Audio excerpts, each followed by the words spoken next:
Deal خراب ہو گئی ہے میرے خیال میں، اس لیے کہ جو ڈیل تھی وہ ان کی جس کے ساتھ بھی تھی، وہ ظاہر عدلیہ کو تو نہیں متاثر کر سکتا نا کوئی، عدلیہ تو اپنا فیصلہ آزاد دیتی ہے۔ وہ خود کہتے رہے کہ عمران خان کو اندر جیل میں ڈالو، عمران خان کو سزا دو، ان کی بیٹی کہتی رہی، پھر میدان صاف کرو وہ آئیں گے، میدان صاف نہیں ان کے لیے ہو سکا، عمران جہاں بھی رہے گا عمران ہی ہے۔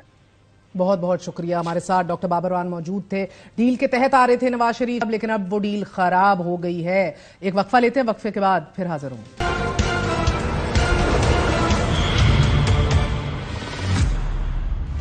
غزہ پر اسرائیلی بمباری کو ایک ہفتہ گزر چکا ہے، اور اس ایک ہفتے کے دوران 23 لاکھ آبادی پر مشتمل غزہ کے لیے خوراک، بجلی، ایندھن، ادویات سمیت پانی بند کر دیا گیا ہے۔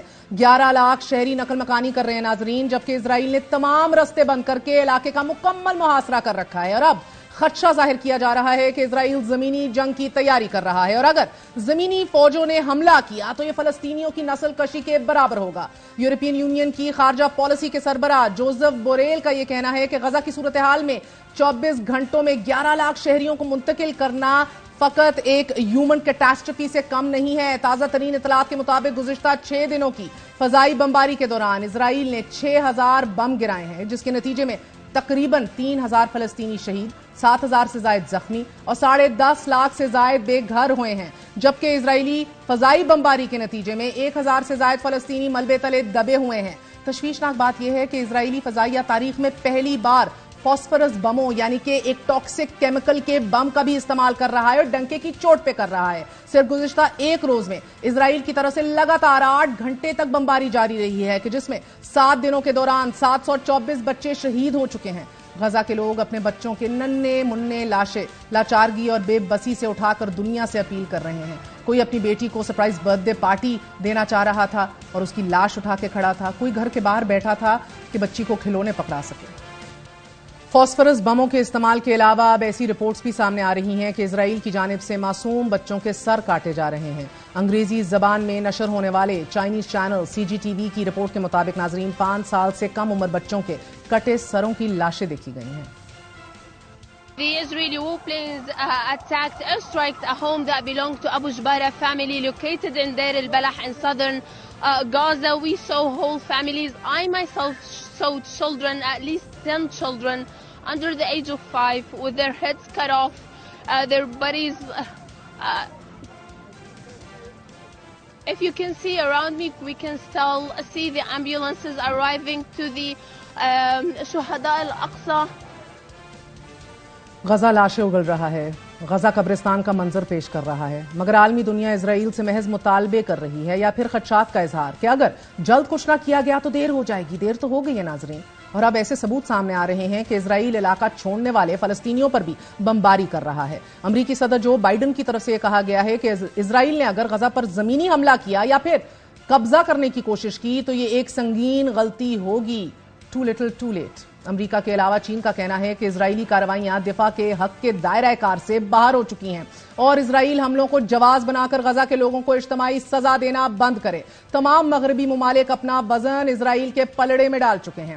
حالانکہ اسرائیل کی زمینی حملے کی تیاری مکمل ہو چکی ہے، لیکن افسوس کا مقام یہ ہے کہ دنیا بھر کے مسلمان چاہے وہ اپنے ملکوں میں بستے ہیں یا پھر مغربی ممالک میں احتجاج تو کر رہے ہیں، لیکن شاید ان کا احتجاج سننے اور ان کی آواز سننے کو کوئی تیار نہیں، کیونکہ وہ فلسطین کے لیے آواز اٹھا رہے ہیں۔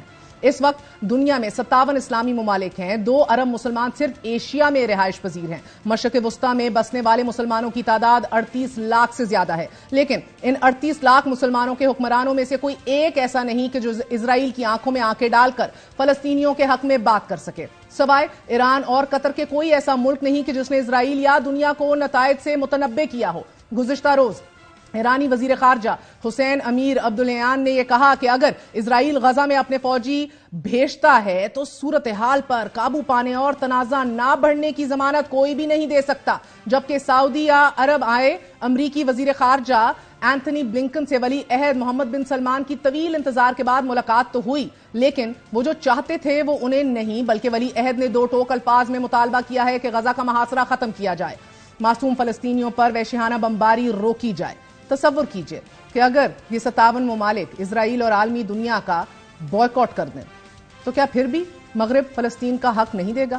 اس وقت اسرائیلی فوج شمالی غزہ میں داخل ہونے کے لیے سیاسی اشارے کا انتظار کر رہی ہے، جبکہ اقوام متحدہ کا کہنا ہے کہ جس انداز سے اسرائیل بمباری کر رہا ہے، اگر یہی صورتحال جاری رہی تو حماس کو تباہ کرتے کرتے اسرائیل غزہ کو تباہ کر دے گا، جبکہ اسرائیل کی طرف سے شمالی غزہ کے ہسپتالوں سے انخلا کے احکامات بیمار اور زخمیوں کے لیے ڈیتھ سینٹنس بن چکے ہیں۔ صرف گزشتہ روز ایک دن میں غزہ کے ہسپتالوں میں لائے جانے والے زخمیوں کی تعداد 9,600 تھی، and these are hospitals which were anyway not working to full capacity to begin with، جبکہ پانی کی سپلائی کو ایک بار پھر بند کر دیا گیا ہے، جس کے بعد غزہ کے لوگوں کے پاس پینے کا پانی بھی تقریباً ختم ہو گیا ہے۔ اسرائیلی وزیر اعظم نیتن یاہو کے دفتر سے جاری ایک بیان میں یہ کہا گیا ہے کہ غیر ملکیوں کو نکالنے کے بدلے غزہ میں فی الحال کوئی جنگ بندی نہیں کی جا رہی اور نہ ہی انسانی امداد کی اجازت دی جا رہی ہے۔ ہمارے ساتھ موجود ہیں حماس کے ترجمان خالد قدومی صاحب۔ خالد قدومی صاحب، بہت بہت شکریہ۔ اس وقت تازہ ترین گراؤنڈ صورتحال کیا ہے؟ بسم اللہ الرحمن الرحیم، thank you for having me. Pleasure sir. Actually ابھی جو صورتحال ہے غزہ میں ہے وہ ایک طرح کا دو روح ہے۔ ایک کہ ہم نے اپنا طوفان الاقصی کو مین ریزن ہے کہ ہم نے اس کو شروع کیا ہے کہ وہ جو خاموشی ہے دنیا کا اور کیئرلیس ایٹیٹیوڈ ہے کہ ہمارے 75 سال سے جو ہم آکوپیشن کے جرائم کے اندر رہ رہے ہیں اور کوئی جواب نہیں دیا، اس لیے کہ ہم اپنا عوام کو نجات دلانے کے لیے ہم یہ جو وار کرائمز جو اسرائیلی ہمارا خلاف کام کر رہے ہیں کہ اس کو روکنا کا جد و جہد کیا۔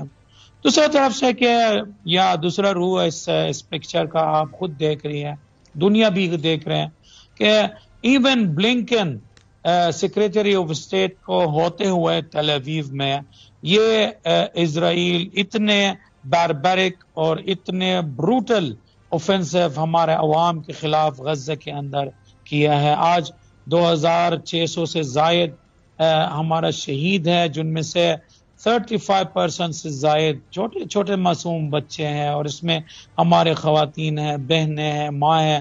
ان میں سے وہ لوگ ہیں جو آپ نے بتایا یا اشارہ کیا ہے کہ جو انہوں نے کہ اسرائیل کی دھمکی میں اپنا گھر سے نکل کے دوسرا گھر کی طرف سے، یہ میں نہیں کہوں گا کہ انہوں نے غزہ کو چھوڑا، نہیں، اپنے کزن کے گھر گیا، اپنے دوسرا بھائی کے گھر چلے گیا، اپنے خالہ کے گھر میں چلے گیا، اور وہ بھی جاتے وقت اسرائیل نے ان کے اوپر بمبارڈمنٹ کیا، اور اسی وقت 70 شہید اسی شہداء کے قافلے میں لاحق ہوئے ہیں کہ اور منسلک ہوا ہے، اور 250 سے زائد زخمی ہوئے تھے۔ اسی لمحہ میں ایک جھڑک میں ہے اسرائیل نے ان کی کرمنل پروہیبٹڈ ویپنز کے ساتھ کہ جو ہمارا عوام کے اوپر پھینکتے ہیں، اور وہ بھی مطلب وزیر خارجہ امریکہ کا وجود میں ہے ادھر۔ رفح گیٹ کا جو ایک واحد کراسنگ گیٹ ہے دنیا کے ساتھ ہے ہمارا غزہ کا، اس کا اوپر بمبارڈمنٹ کیا ہے۔ وہ اجازت نہیں دے رہے کہ کوئی 1-2 گھنٹہ سیز فائر، یہ نہیں کہ جی جنگ بندی ہے، ہم جنگ بندی کی تلاش میں نہیں ہے، ہم آزادی کی تلاش ہے، لیکن ہمارا حق ہے، ہمارا رائٹ ہے انٹرنیشنل لاء کے مطابق جنگ کے دوران چند گھنٹوں کے لیے کہ جنگ کو متوقف کیا جائے کہ تاکہ کہ ہیومینیٹیرین ایڈ اندر آ سکے، طبی امداد اندر آ سکے۔ لیکن انفارچونیٹلی آج ہمارا یہ امید تھا کہ ہمارا جو بھائی ہے مصر کا ڈپلومیٹک ایفرٹس کی وجہ سے کوئی مان سکے، مگر انفارچونیٹلی کسی نے نہیں سنا نہ اس چیز کو۔ یعنی میں یہ نہیں کہوں گا کہ یہ چیز عادی ہے، مگر ہمارے لیے روٹین ہے، اسرائیل ڈیلی ایسے کرتا ہے یار۔ مگر قدومی صاحب ہمیں بتائیے کہ اسرائیل نے کیا پانی کھول دیا ہے؟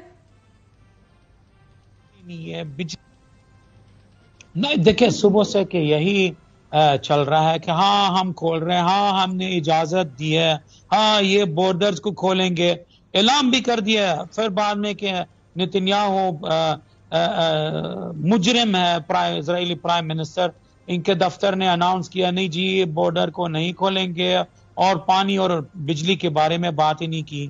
ابھی یونائٹڈ نیشن کا جو جتنا بھی پرسنل اور ان کے جو آرگنائزیشنز ہے ادھر خاص طور پہ اونروا ہے، وہ جس طرح آپ نے اشارہ کیا کوئی 11 لاکھ کے قریب ہے بے گھر ہوتا ہے نا، یعنی مدرسے میں ہے، سکولز میں ہے، چلے گئے ہیں. وہ کل ایک خاتون ویڈیو کے سامنے بات کر رہی تھی کہ جی میرا گھر ٹوٹ گیا، مجھے گھر واپس جانے دے، میں ادھر ٹینٹ لگا کر رہوں گی، مجھے کوئی گھر نہیں چاہیے.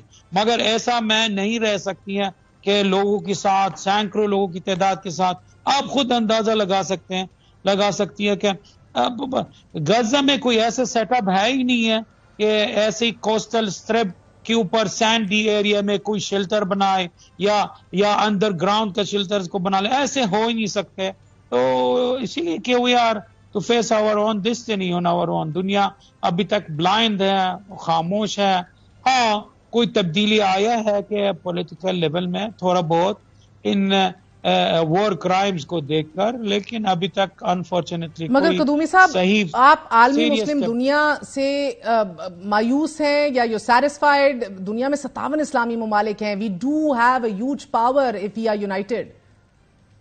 عرض کیا ہے کہ آفیشل عوام کے بارے میں بات کریں تو عوام آپ نے خود ہی دیکھا، they are millions in the street, اور ان کا ایک ہی ڈیمانڈ ہے بارڈرز کو کھلا جائے اور ہم جانے اور اسرائیل جانے. یعنی ان کا میسج یہ ہوتا ہے کہ نہ ہمیں کسی آرمی کی ضرورت ہے، نہ کسی گورنمنٹ کی ضرورت ہے، صرف بارڈرز کو کھولیں، پھر ہم اس کو اسرائیل کو سامنا کرنا میں تو ہم میدان کو، اور میدان ہمیں دنیا کو بھی بتا سکتے ہیں. افسوس صرف ان باتوں پہ کہ ابھی تک پولیٹیکل لیول میں یعنی پھر بھی تبدیلی آ چکا، کیوں نہیں؟ یعنی ابھی اگر آپ ایران کو دیکھے، قطر کو دیکھے، ترکی کو دیکھے، ملیشیا کو دیکھے، آج ملیشیا کافی ایڈوانس سٹینس لے لیا. انہوں نے کہا کہ ہم تو حماس کو بھی ریکوگنائز کر رہے ہیں. اسماعیل ہنیہ صاحب سے بات بھی کیا، ہمارا چیف سے ہے. اردوغان صاحب نے اسماعیل ہنیہ صاحب سے بھی بات کی، قطر کے امیر بات کیا، ایرانین پریزیڈنٹ نے ٹیلی فونک بات کی ہے. فورن منسٹر ہے ایران کا کہ ایک دورہ کیا ہے کہ تاکہ کہ یہ جو اسرائیلی جارحیت ہے کہ اس کو بند کیا جائے، اور کافی ڈپلومیٹک پریشر. OIC انفارچونیٹلی 2-3 بار ہیں کہ اجلاس کو پوسٹپون کیا جا رہا ہے. ابھی سننے میں آیا ہے کہ وینسڈے والا دن کا یہ اجلاس منعقد ہونے والے، اور it will be at the level of the committees. Even I don't know کہ جی کوئی فورن منسٹر اس میں آئیں گے یا نہیں آئیں گے. میں یہ نہیں کہوں گا میں مطالبہ کروں گا یا مدد کرنے کے لیے کوئی بھیک مانگ رہا ہوں. میں صرف اور صرف ہمارا مسلم امہ کو یہ یاد دلانا ہے، آپ اپنا فرض کو ادا کیجئے. آپ کے سامنے ہے اس وقت ہے کہ ایک یزید ہے کہ جو اسرائیلی کی شکل میں ہے، اور آپ اب مسلمان جو ہے وہ کیا کرنا ہے تو آپ کو پتا ہونا چاہیے. آیا اس درندوں کو ساتھ دینا میں ایک کردار کیا ہونا چاہیے؟ آفیشیل لیول پر کیا عرض کیا ہے کہ we don't want you to, یہ جو ڈپلومیٹک بیٹل، یہ جو پولیٹیکل سچویشن مضبوط ہونا چاہیے. اب یہ دیکھیں جی، یہ جو اوبسلیٹ پولیٹیکل اپروچ پہلے جس طرح 2 اسٹیٹ سولوشن اور پتہ نہیں کیا 1 اسٹیٹ سولوشن، خود اسرائیلی اس کو ایکسپٹ نہیں کر رہے ہیں، تو پھر ہم کیوں اس کو کنٹینیو کرتے رہیں؟ what is required today کہ مسلم امہ کے آفیشیل لیول اپنا فرض ادا کریں. قبلہ اول مسلمانوں کے ابھی تک قبضہ میں ہے. OIC بنا ہے 1969 میں صرف اور صرف مسجد اقصی کو بچانے کے لیے. آیا ہے کہ وہ اس کے لیے تیار ہے، اس کو بچانے کے لیے اتنے سالوں کو گزرنے کے بعد یا بہت نہیں؟ بہت شکریہ. ہمارے ساتھ حماس کے ترجمان خالد قدومی موجود ہیں. آپ نے گفتگو سنی. ناظرین، جہاں تک معلومات تک رسائی کا تعلق ہے، عالمی میڈیا اور سوشل میڈیا دونوں میں فلسطین کے حق میں بات کرنے پر عملاً پابندی عائد کرنے کی کوششیں جاری ہیں. اب تک کم از کم 3 مسلمان صحافیوں کو صرف MSNBC کی طرف سے معطل کر دیا گیا ہے. اسی طرح فرانس میں القصا TV چینل کی نشریات بند کر دی گئی ہیں، جبکہ سوشل میڈیا پلیٹ فارمز پر بھی غزہ کے باسیوں کے حق میں پوسٹوں کو سینسر کیا جا رہا ہے. اس وقت تک اسرائیلی فضائیہ کی بمباری کے نتیجے میں غزہ میں انٹرنیٹ مہیا کرنے والی کمپنیاں یعنی کہ ISPs بھی تباہ کر دی گئی ہیں. اور جہاں تک ٹریڈیشنل میڈیا کا تعلق ہے تو اب تک غزہ میں کم از کم 1 درجن سے زائد صحافیوں کو اسرائیلی فورسز کی طرف سے نشانہ بنا دیا گیا ہے، کہ جس میں خواتین صحافیاں بھی شامل ہیں، جبکہ اسرائیل نواز میڈیا کو آن گراؤنڈ ایکسس جاری ہے. This is absolute hypocrisy. اجازت دیجیے. Good night.